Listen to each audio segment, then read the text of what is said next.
Hello. So I I've been getting all of these messages and people kind of contacting me about this, and I felt the need to or the desire to share a little bit more, maybe a little bit deeper around this. I want to call this video like the intentional use of social media, and social media from a kind of spiritual lens or a spiritual perspective, in terms of not seeing social media just as this platform through which we consume and put out material, that it's something that exists on the etheric planes as much as it exists within this little phone or whatever it is in our hands, or computers, whatever. And I think that within this sort of what we might term like the spiritual community, whatever that means, right? But within certain communities on social media, there's this whole thing right now around, are you speaking enough? Are you talking enough about, and it does seem to be quite focused on online platforms. Are you speaking about this on online platforms? Correct me if I'm wrong. That's kind of how I'm viewing this lens, through this lens, or this situation.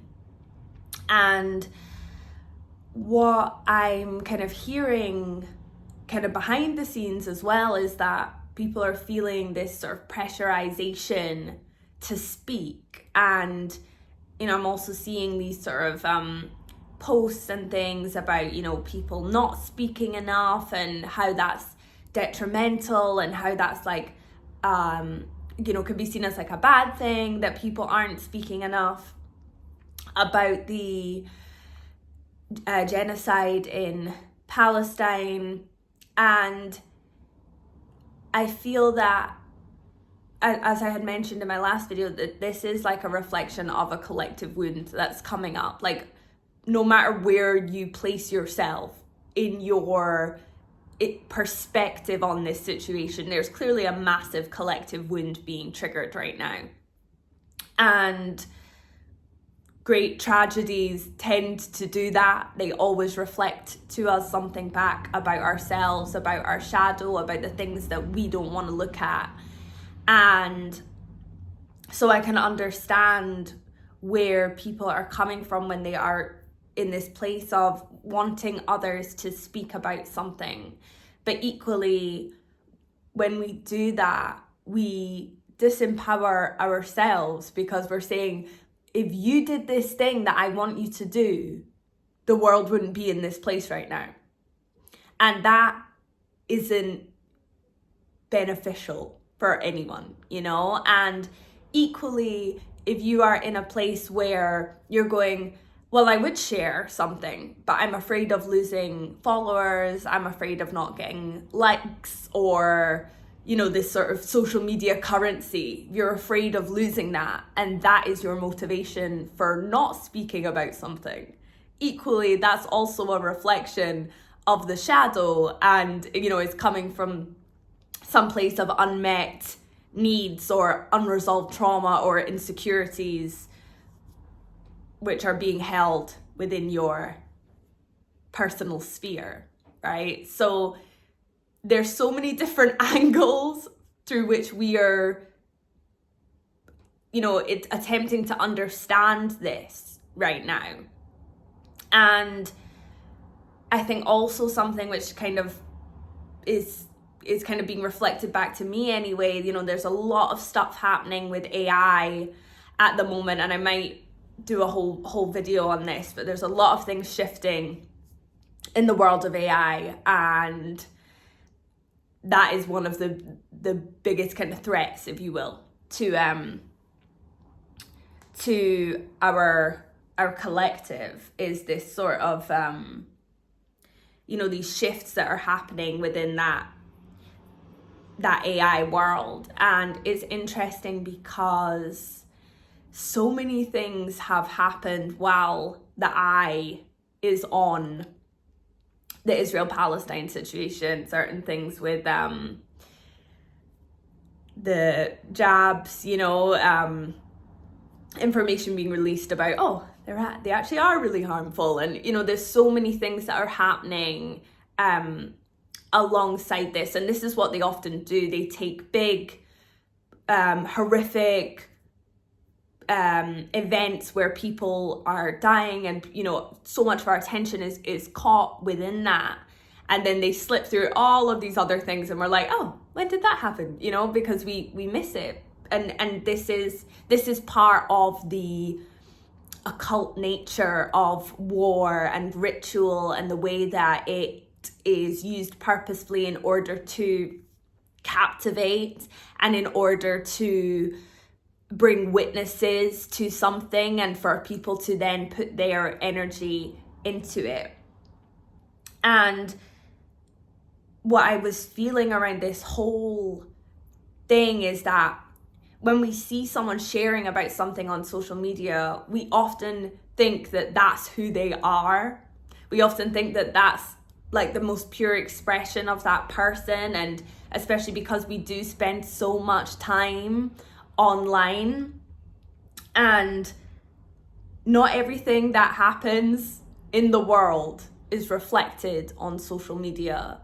And I think that our belief that maybe it is related to what is often our inability to see past the material and to understand and perceive that there is a spiritual world, that there is an etheric plane, that there are multiple levels of reality. And so when we maybe see somebody talking about something on social media, we might attribute the fact that they're speaking about that to mean that they're a good person or a bad person if they're not speaking about it. We might attribute certain qualities that we appreciate or that we don't appreciate onto someone or something when we see them talking or not talking about certain subjects, And I have, 2 social media accounts. I have my poetry performance account and I have my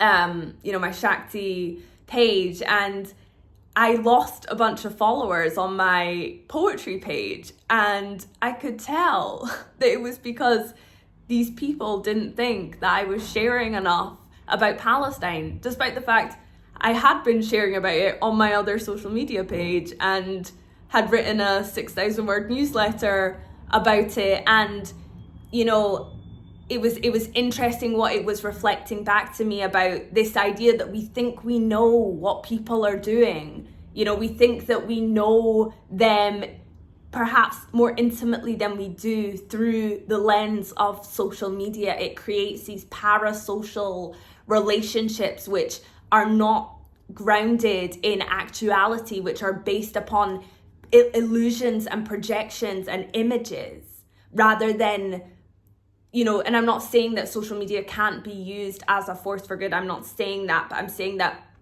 it can also, just like everything in this world, can be used as a force of illusion, and equally, the reason I can feel that's why they unfollowed me is because I felt projections hitting my field around that, and so, and I was sort of like, this is weird. Like, this is a weird thing. This is a weird time that we're living in because, if they looked at my poetry, they would know that Palestine is something that I've spoke about at length a lot in many different circles and spheres, on specific stages where I knew that, things to do with like the BBC and, things where I knew that was going to draw a certain kind of attention or whatever if I did that, So it's like,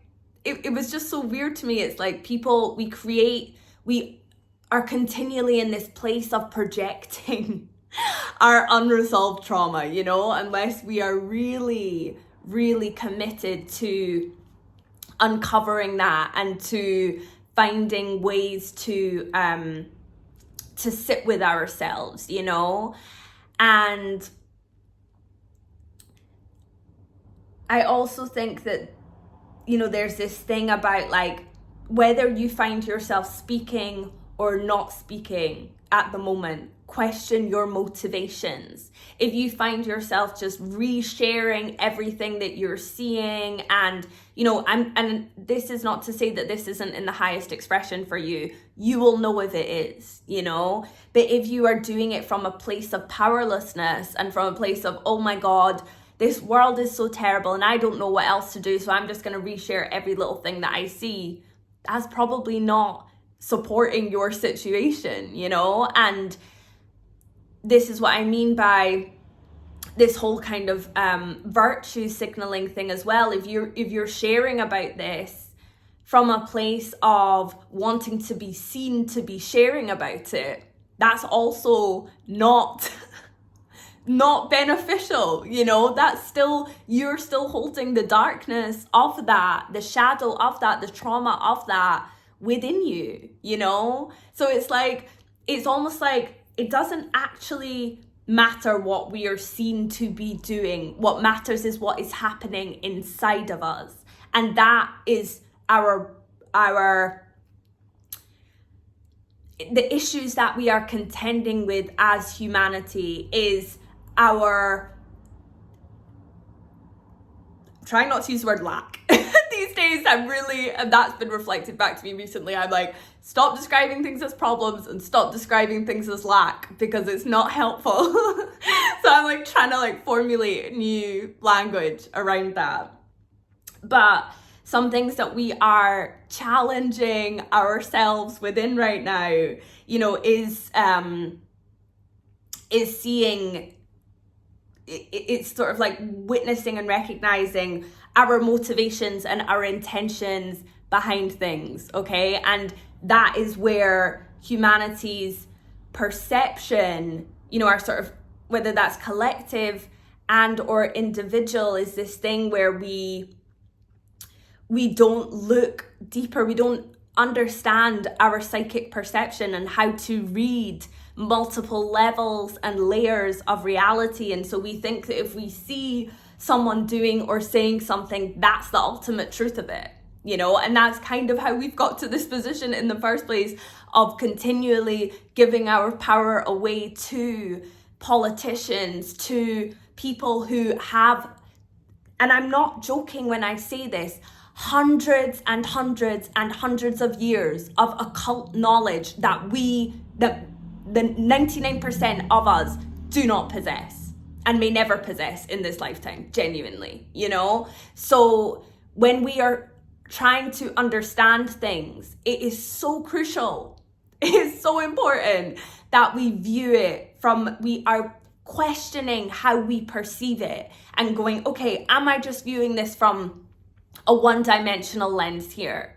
Because if we are not aiding, supporting, shifting, encouraging growth on this planet and within ourselves, you know. So it's really about, you know, when we are thinking about this, is there a polarization being created in this situation? And if so, how am I standing within that polarization, and how am I fueling it with what I share and what I talk about? How am I fueling that polarization? Because that is where energetically, and where we might not see it physically, but that is where we are more easily controlled and more easily pulled into these dark occult rituals, is when we are in that place of division, is when because a war outside of us is a war within ourselves. So if we are in a place where we are constantly seeing, well, it's them and it's me, it's us and it's them, it's us and it's them, then we are feeding the war machine. We are feeding it. And that's not to say that we cannot be understanding and cognizant of where maybe certain factions hold more power. No, please, let's be aware of where certain factions hold more power, but let's also be aware of how they are controlling the whole goddamn narrative on this thing. You know, they have thought about this. They have planned this. They use certain types of technology to be able to read into future timelines that they are attempting to anchor in. Okay, so it's about being so aware of where we put our energy. There is so much happening on the etheric planes right now. There is so much happening. There are so many timelines open. There are so many ancestral traumas that are being triggered right now, which are being, or which are coming up to be healed, to be alchemized, to be transmuted. And so it's really crucial that if we are genuinely committed to this earth, to this beautiful earth, and to the people who live on it, right, that we do that inner work. Because the agendas, the propaganda is only getting more intense, okay? And we are going to need laser sharp vision to be able to see through the agendas which are coming in the next, say, 10 years. You are going to need your discernment to be shit hot, okay? Because we're already seeing it. We're already seeing it. It's just layers upon layers upon layers. And the way that propaganda works is it triggers something within you. So if you are doing that inner work, you are less able to fall prey to that. And that's that they know that. And that's why they ramp up that's why they have cyclical trauma every year, the same kind of events happening year upon year to trigger your Akashic record.